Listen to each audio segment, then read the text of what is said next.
Hey everybody, this is Rick with Left Coast Overland. Right now I'm driving in some Los Angeles traffic. It's not so good, but gives me the opportunity. I had a special request from one of our viewers. His name is Lance.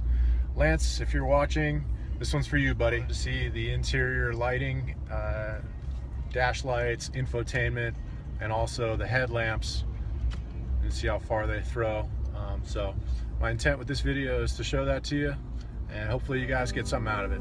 So take a look, see what the Ram Rebel does.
Crazy. There's traffic like everywhere.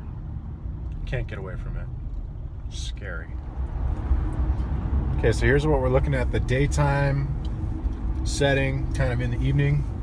I'm going to switch it real quick to the high nighttime setting, and then that lights up all these little sub buttons down here around the shifter.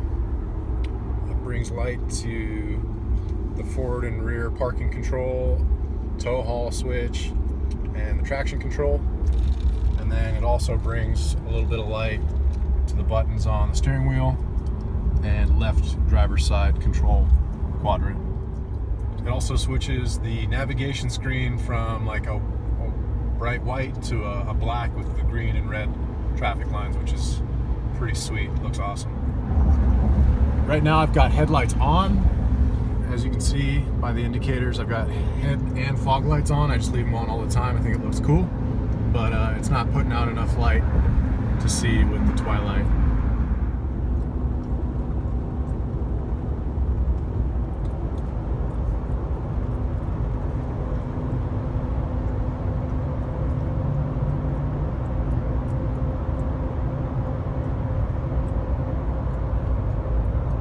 Pretty good idea of how it looks on the interior, driving through a lit tunnel.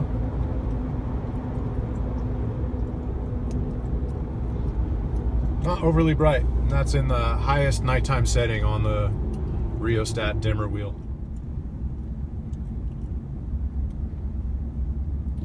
You can start to see my headlights on the guy in front of me.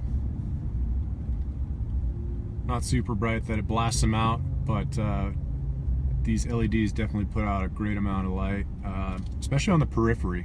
So on the sides, I've noticed when I was driving down really dark corridors where there's no street lights and there's no like ambient light, it definitely throws a lot of light to the sides, which is really nice. You can see anything kind of coming in from the angles, the peripheries, blind spot area.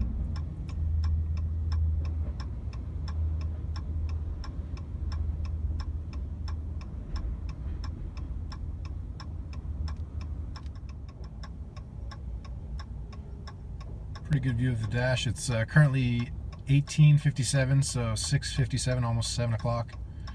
Getting pretty dark, not super dark just yet, but it's getting there.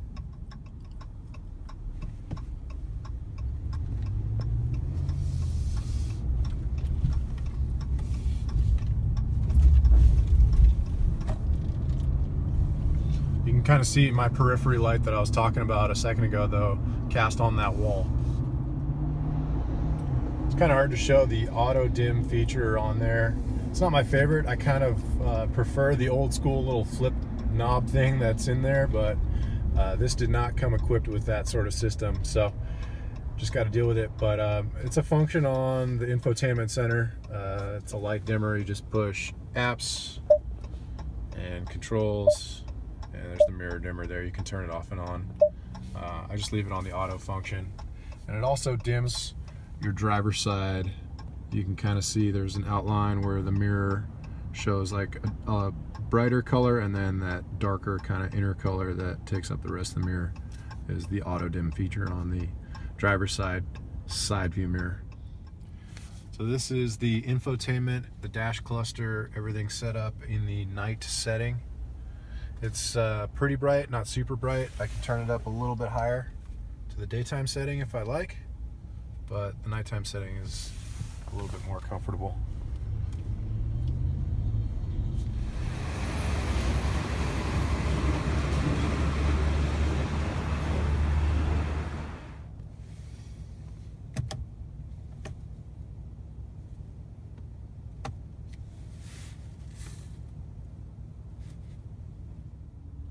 I was able to pull off 21.6 miles per gallon on this morning's commute. I got it up in the 22s, but I went up a really big hill to get to my final destination, so it came down a little bit.